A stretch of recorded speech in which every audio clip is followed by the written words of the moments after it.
اعوذ باللہ من الشیطان الرجیم بسم اللہ الرحمن الرحیم یسألونک عن الانفال قل الانفال للہ والرسول فاتقوا اللہ واصلحوا ذات بینکم واطیعوا اللہ ورسولہ ان کنتم مؤمنین۔ میں شروع کرتا ہوں اللہ تعالیٰ کے نام سے جو نہایت مہربان بڑا رحم کرنے والا ہے۔ یہ لوگ آپ سے غنیمتوں کا حکم دریافت کرتے ہیں، آپ فرما دیجئے کہ یہ غنیمتیں اللہ کی ہیں اور رسول کی ہیں، سو تم اللہ سے ڈرو اور اپنے باہمی تعلقات کی اصلاح کرو اور اللہ تعالیٰ اور اس کے رسول کی اطاعت کرو اگر تم ایمان والے ہو۔ انفال نفال کی جمع ہے جس کے معنی زیادہ کے ہیں۔ یہ اس مال و اسباب کو کہا جاتا ہے جو کافروں کے ساتھ جنگ میں ہاتھ لگے، جسے غنیمت بھی کہا جاتا ہے۔ اسے نفل زیادہ اس لیے کہا جاتا ہے کہ یہ ان چیزوں میں سے ایک ہے جو پچھلی امتوں پر حرام تھی، یہ گویا امت محمدیہ پر ایک زائد چیز حلال کی گئی ہے، یا اس لیے کہ یہ جہاد کے اجر سے جو آخرت میں ملے گا ایک زائد چیز ہے جو بعض دفعہ دنیا میں ہی مل جاتی ہے، یعنی اس کا فیصلہ کرنے کے مجاز ہیں۔ اللہ کا رسول اللہ کے حکم سے اسے تقسیم فرمائے گا، نہ کہ تم آپس میں جس طرح چاہو اسے تقسیم کر لو۔ اس کا مطلب یہ ہوا کہ مذکورہ تینوں باتوں پر عمل کے بغیر ایمان مقبل نہیں۔ اسے تقوی، اصلاح ذات البین اور اللہ اور رسول صلی اللہ علیہ وسلم کی اطاعت کی اہمیت واضح ہے۔ خاص طور پر مال غنیمت کی تقسیم میں ان تینوں امور پر عمل نہایت ضروری ہے، کیونکہ مال کی تقسیم میں باہمی فساد کا بھی شدید اندیشہ رہتا ہے۔ اس کے علاج کے لیے اصلاح ذات البین پر زور دیا، ہیرا پھیری اور خیانت کا بھی امکان رہتا ہے، اس کے لیے تقوی کا حکم دیا۔ اس کے باوجود بھی کوئی کوتاہی ہو جائے تو اس کا حل اللہ اور رسول کی اطاعت میں مضمر ہے۔ انما المؤمنون الذین اذا ذکر اللہ وجلت قلوبهم واذا تلیت علیہم آیاتہ زادتہم ایمانا وعلی ربہم یتوکلون۔ بس ایمان والے تو ایسے ہوتے ہیں کہ جب اللہ تعالیٰ کا ذکر آتا ہے تو ان کے قلوب ڈر جاتے ہیں، اور جب اللہ کی آیتیں ان کو پڑھ کر سنائی جاتی ہیں تو وہ آیتیں ان کے ایمان کو اور زیادہ کر دیتی ہیں اور وہ لوگ اپنے رب پر توکل کرتے ہیں۔ ان آیات میں اہل ایمان کی 4 صفات بیان کی گئی ہیں۔ ایک، وہ اللہ اور اس کے رسول صلی اللہ علیہ وسلم کی اطاعت کرتے ہیں، نہ کہ صرف اللہ کی یعنی قرآن کی۔ 2، اللہ کا ذکر سن کر اللہ کی جلالت و عظمت سے ان کے دل کانپ اٹھتے ہیں۔ 3، تلاوت قرآن سے ان کے ایمانوں میں اضافہ ہوتا ہے، جس سے معلوم ہوا کہ ایمان میں بھی کمی بیشی ہوتی ہے، جیسا کہ محدثین کا مسلک ہے۔ 4، اور وہ اپنے رب پر توکل کرتے ہیں۔ توکل کا مطلب ہے کہ ظاہری اسباب اختیار کرنے کے بعد اللہ کی ذات پر بھروسہ کرتے ہیں، یعنی اسباب سے اعراض و گریز بھی نہیں کرتے، کیونکہ انہیں اختیار کرنے کا حکم اللہ تعالیٰ نے ہی دیا ہے، لیکن اسباب ظاہری کو ہی سب کچھ نہیں سمجھ لیتے، بلکہ ان کا یقین ہوتا ہے کہ اصل کار فرما مشیت الہی ہی ہے۔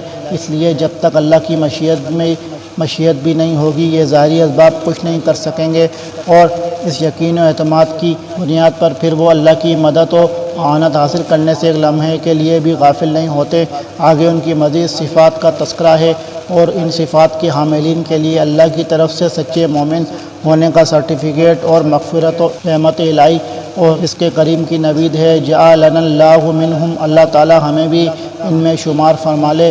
جنگ بدر کا پس منظر: جنگ بدر 2 ہجری میں ہوئی، کافروں کے ساتھ مسلمانوں کی پہلی جنگ تھی۔ علاوہ ازیں یہ منصوبہ بندی اور تیاری کے بغیر اچانک ہوئی، نیز بے سر و سامانی کی وجہ سے بعض مسلمان ذہنی طور پر اس کے لیے تیار بھی نہیں تھے۔ مختصراً اس کا پس منظر اس طرح ہے کہ ابو سفیان کی، جو ابھی مسلمان نہیں ہوئے تھے، سرکردگی میں ایک تجارتی قافلہ شام سے مکہ جا رہا تھا۔ چونکہ مسلمانوں کا بہت سا مال و اسباب ہجرت کی وجہ سے مکہ رہ گیا تھا یا کافروں نے چھین لیا تھا، نیز کافروں کی قوت و شوکت کو توڑنا بھی مقتضائے وقت تھا۔ ان تمام باتوں کے پیش نظر رسول اللہ صلی اللہ علیہ وسلم نے اس تجارتی قافلے پر حملہ کرنے کا پروگرام بنایا، اور مسلمان اس نیت سے مدینہ سے چل پڑے۔ ابو سفیان کو بھی اس امر کی اطلاع مل گئی، چنانچہ انہوں نے ایک تو اپنا راستہ تبدیل کر لیا، دوسرے مکہ اطلاع بھجوا دی کہ جس کی بنا پر ابو جہل ایک لشکر لے کر اپنے قافلے کی حفاظت کے لیے بدر کی جانب چل پڑا۔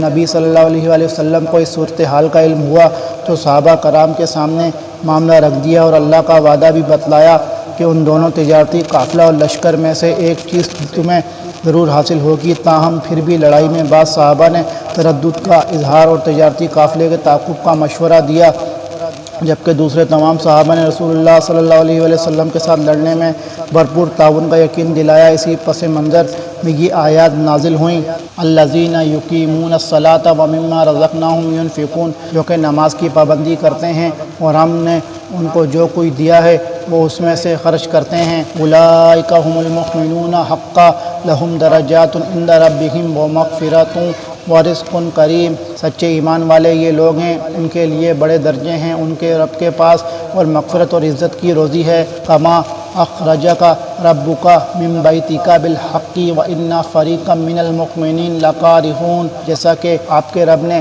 آپ کے گھر سے حق کے ساتھ آپ کو روانہ کیا اور مسلمانوں کی ایک جماعت اس کو گناہ سمجھتی تھی۔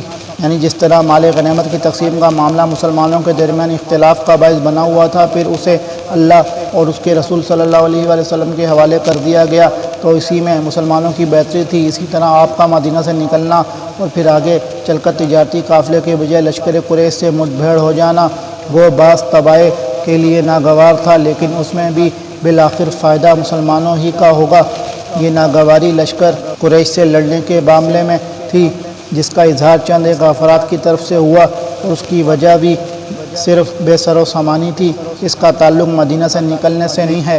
یجادلونک فی الحق بعد ما تبین کانما یساقون الی الموت وہم ینظرون، وہ اس حق کے بارے میں اس کے بعد کہ اس کا ظہور ہو گیا تھا آپ سے اس طرح جھگڑ رہے تھے کہ گویا کوئی ان کو موت کی طرف ہانکے لیے جاتا ہے اور وہ دیکھ رہے ہیں۔ یعنی یہ بات ظاہر ہو گئی تھی کہ قافلہ تو بچ کر نکل گیا ہے اور اب لشکر قریش ہی سامنے ہے جس سے لڑائی ناگزیر ہے۔ یہ بے سر و سامانی کی حالت میں لڑنے کی وجہ سے بعض مسلمانوں کی جو کیفیت تھیں اس کا اظہار ہے۔ وَإِذْ يَعِدُكُمُ اللَّهُ إِحْدَى الطَّائِفَتَيْنِ أَنَّهَا لَكُمْ وَتَوَدُّونَ أَنَّ غَيْرَ ذَاتِ الشَّوْكَةِ تَكُونُ لَكُمْ وَيُرِيدُ اللَّهُ أَن يُحِقَّ الْحَقَّ بِكَلِمَاتِهِ وَيَقْطَعَ دَابِرَ الْكَافِرِينَ، اور تم لوگ اس وقت کو یاد کرو جب کہ اللہ تم سے ان دو جماعتوں میں سے ایک کا وعدہ کرتا تھا کہ وہ تمہارے ہاتھ آ جائے، اور تم اس تمنا میں تھے کہ غیر مسلح جماعت تمہارے ہاتھ آ جائے، اور اللہ تعالیٰ کو یہ منظور تھا کہ اپنے احکام سے حق کا حق ہونا ثابت کر دے اور ان کافروں کی جڑ کاٹ دے۔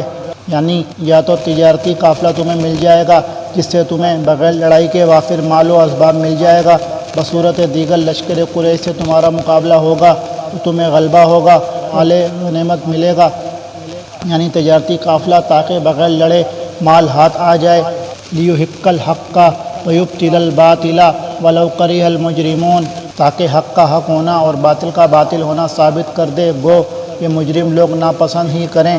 لیکن اللہ اس کے برعکس یہ چاہتا تھا کہ لشکر قریش سے تمہاری جنگ ہو تاکہ کفر کی قوت و شوکت ٹوٹ جائے، گو یہ امر مجرموں مشرکوں کے لیے ناگوار ہی ہو۔ استستغیثون ربکم فاستجاب لکم انی ممدکم بألف من الملائکۃ مردفین، اس وقت کو یاد کرو جب کہ تم اپنے رب سے فریاد کر رہے تھے، پھر اللہ تعالیٰ نے تمہاری سن لی کہ میں تم کو 1000 فرشتوں سے مدد دوں گا جو لگاتار چلے آئیں گے۔ اس جنگ میں مسلمانوں کی تعداد 313 تھی، جبکہ کافر اس سے 3 گنا یعنی 1000 کے قریب تھے۔ پھر مسلمان نہتے اور بے سر و سامان تھے، جبکہ کافروں کے پاس اسلحے کی بھی فراوانی تھی۔ ان حالات میں مسلمانوں کا سہارا صرف اللہ ہی کی ذات تھی جس سے وہ گڑ گڑا کر مدد کی فریادیں کر رہے تھے۔ خود نبی کریم صلی اللہ علیہ وآلہ وسلم اللہ کے خیمے میں نہایت الحاح و زاری سے مصروف دعا تھے۔ صحیح بخاری کتاب المغازی، چنانچہ اللہ تعالیٰ نے دعائیں قبول کیں اور 1000 فرشتے ایک دوسرے کے پیچھے مسلسل لگاتار مسلمانوں کی مدد کے لیے آ گئے۔ وما جعلہ اللہ الا بشرا ولتطمئن بہ قلوبکم وما النصر الا من عند اللہ ان اللہ عزیز حکیم، اور اللہ تعالیٰ نے یہ امداد محض اس لیے کی کہ بشارت ہو اور تاکہ تمہارے دلوں کو قرار ہو جائے، اور مدد صرف اللہ ہی کی طرف سے ہے جو کہ زبردست حکمت والا ہے۔ یعنی فرشتوں کا نزول تو صرف خوشخبری اور تمہارے دلوں کے اطمینان کے لیے تھا، ورنہ اصل مدد تو اللہ کی طرف سے تھی جو فرشتوں کے بغیر بھی تمہاری مدد کر سکتا ہے۔ تاہم اس سے یہ سمجھنا بھی صحیح نہیں کہ فرشتوں نے عملاً جنگ میں حصہ نہیں لیا۔ احادیث سے معلوم ہوتا ہے کہ جنگ میں فرشتوں نے عملی حصہ لیا اور کئی کافروں کو انہوں نے تیق کیا۔ دیکھیے صحیح بخاری و صحیح مسلم کتاب المغازی و فضائل الصحابہ۔